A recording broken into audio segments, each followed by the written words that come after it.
Assalamualaikum warahmatullahi wabarakatuh. Selamat datang di channel Kesimpulan Hidup. Tidak lupa saya mengucapkan Selamat Hari Raya Idul Fitri 1445 Hijriah. Mohon maaf lahir dan batin atas kesalahan kata yang telah terucapkan. Pada video kali ini, kita akan membahas bukti adanya Allah berdasarkan Al-Quran. Apa bukti adanya Tuhan? Pertanyaan ini merupakan pertanyaan yang sangat penting, dan jawabannya pasti ada pada kitab suci, karena kitab suci merupakan wahyu dari Tuhan. Pada pembahasan kali ini, kita akan mencoba membahas hal tersebut berdasarkan Al-Quran, karena Al-Quran merupakan wahyu dari Allah, yaitu Tuhan Maha Pencipta. Jawaban dari apa bukti adanya Tuhan berdasarkan Al-Quran terdapat pada Quran Surat Ali Imran ayat 150-151. Sesungguhnya pada penciptaan langit dan bumi, dan silih berganti malam dan siang, sungguh terdapat tanda-tanda bagi orang yang berakal. Orang-orang yang mengingat Allah sambil berdiri, duduk, dan atas pembaringan mereka, dan mereka memikirkan pada penciptaan langit dan bumi. Ya Tuhan kami, tidak Engkau ciptakan ini sia-sia. Maha suci Engkau, maka lindungilah kami dari siksa neraka. Dan juga terdapat pada Quran Surat Shad ayat 27. Dan kami tidak menciptakan langit dan bumi, dan apa yang ada di antara keduanya dengan sia-sia. Itu anggapan orang-orang kafir. Maka celakalah orang-orang yang kafir itu, karena mereka akan masuk neraka. Berdasarkan Kamus Besar Bahasa Indonesia, sia-sia artinya terbuang-buang saja, tidak ada gunanya, harganya, manfaatnya, hasilnya, atau percuma. Sia-sia berarti tidak ada manfaatnya, yang berarti bila merujuk kepada Quran Surat Ali Imran ayat 151 dan Quran Surat Shad ayat 27, bahwa semua yang ada di langit dan di bumi memiliki manfaat.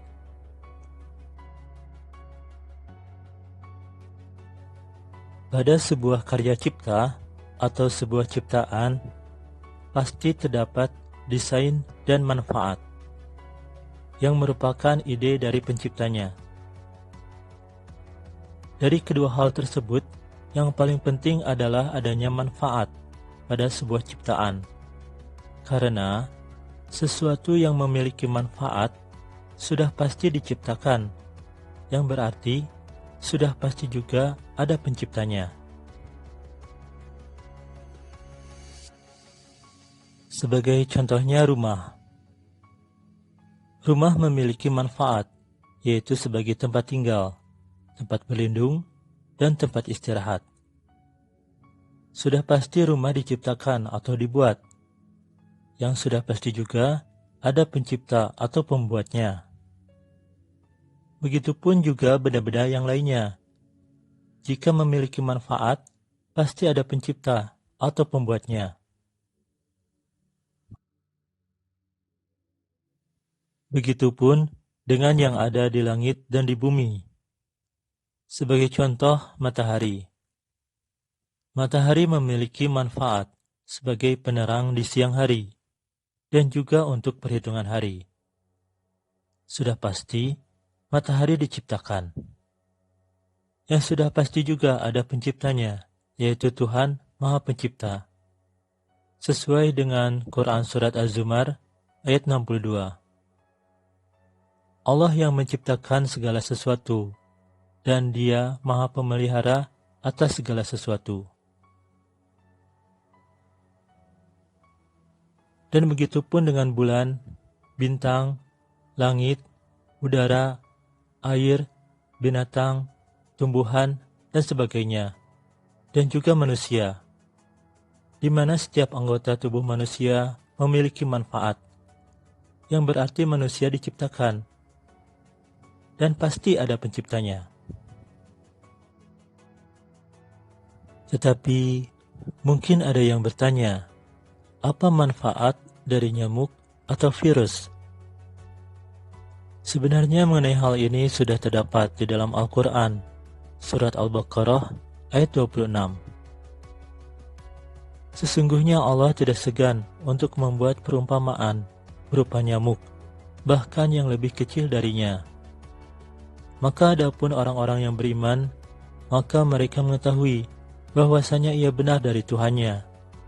Dan adapun orang-orang yang kafir, maka mereka berkata, apa yang Allah kehendaki dengan perumpamaan ini? Dengannya, banyak orang yang dibiarkannya sesat, dan dengannya banyak orang yang diberinya petunjuk. Tetapi tidak ada yang dia sesatkan dengannya selain orang-orang fasik. Nyamuk dan virus merupakan makhluk yang sangat kecil, tetapi bisa mendatangkan penyakit yang sangat berbahaya, bahkan bisa mengakibatkan kematian. Apakah nyamuk atau virus memiliki manfaat? Ya, nyamuk dan virus memiliki manfaat, tetapi lebih banyak mudaratnya dibandingkan manfaatnya. Manfaat nyamuk diantaranya sebagai makanan dari cicak atau serangga lain, sedangkan manfaat dari virus diantaranya untuk vaksin. Mungkin juga ada yang bertanya, kenapa Allah menciptakan bencana? Jawabannya terdapat pada Quran Surat Al-Hadid ayat 22-24. Setiap bencana yang menimpa di bumi dan yang menimpa dirimu sendiri, semuanya telah tertulis dalam kitab Lauh Mahfuz sebelum kami mewujudkannya. Sungguh yang demikian itu mudah bagi Allah. Yang demikian itu kami tetapkan, agar kamu tidak bersedih terhadap apa yang luput dari kamu, dan tidak pula terlalu gembira terhadap apa yang diberikannya kepadamu. Siapa yang berpaling dari perintah Allah, sesungguhnya Allah, dialah yang maha kaya, lagi maha terpuji. Allah tidak menyukai orang yang sombong dan membanggakan diri, yaitu orang-orang yang kikir, yang enggan menginfakkan sebagian hartanya di jalan Allah, dan menyuruh orang lain berbuat kikir pula.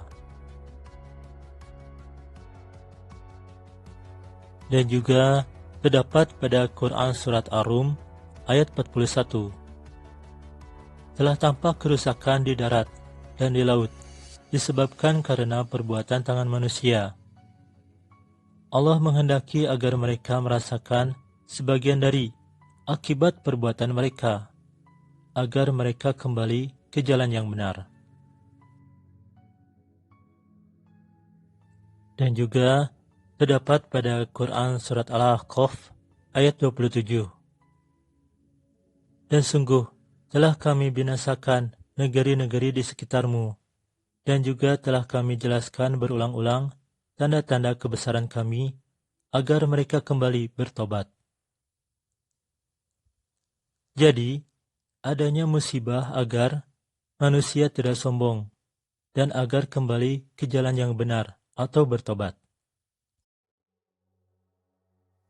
Mungkin juga ada yang bertanya, kenapa Allah menciptakan keburukan? Jawabannya terdapat pada Quran Surat Al-Anbiya ayat 35. Setiap yang bernyawa akan merasakan mati. Kami akan menguji kamu dengan keburukan dan kebaikan sebagai cobaan. Dan kamu akan dikembalikan hanya kepada kami. Jadi, keburukan diciptakan sebagai cobaan atau ujian. Mungkin juga ada yang bertanya, apa manfaat dari kejahatan? Kejahatan merupakan suatu perbuatan yang buruk, yang tidak sesuai dengan hukum yang berlaku. Kejahatan merupakan perbuatan hasil dari keburukan. Contohnya, serakah, manipulatif, egois, dan curang merupakan keburukan. Sifat-sifat keburukan tersebut mengakibatkan tindakan kejahatan, misalnya korupsi. Jadi kejahatan merupakan produk dari keburukan. Sebagai perumpamaan, bata, semen, kayu, pasir, besi, dan lain-lain merupakan bahan pembuat rumah. Bahan-bahan tersebut dipakai oleh manusia untuk membangun rumah. Jadi rumah merupakan hasil dari penggabungan atau pengolahan dari bahan-bahan tersebut. Quran Surat Yusuf ayat 53. Dan tidak aku membebaskan jiwaku, sesungguhnya jiwa selalu menyuruh pada kejahatan, kecuali apa yang diberi rahmat oleh Tuhanku. Sesungguhnya Tuhanku Maha Pengampun, Maha Penyayang. Jiwa selalu menyuruh pada kejahatan, kecuali jiwa yang diberi rahmat oleh Tuhan. Yang berarti kejahatan tersebut untuk memuaskan jiwa atau hawa nafsu. Dengan catatan, berkonotasi negatif. Sebagai kesimpulannya, bukti adanya Allah, yaitu Tuhan Maha Pencipta, berdasarkan Al-Quran, yaitu tidak ada yang sia-sia atau adanya manfaat pada ciptaannya. Wallahu a'lam bishawab. Subhanakallahumma rabbana wa bihamdika Allahumma gfirli yatawalu Quran. Konten ini hanya berbagi ilmu. Maaf jika dalam pembahasannya masih banyak kekurangan dan terdapat kesalahan. Terima kasih sudah menonton video ini. Semoga kita semua dalam keadaan sehat, jiwa dan raga, juga menjadi pribadi yang lebih baik. Referensi ada di deskripsi. Silakan kalau ada yang mau menulis komentar, saran atau kritik. Wassalamualaikum warahmatullahi wabarakatuh.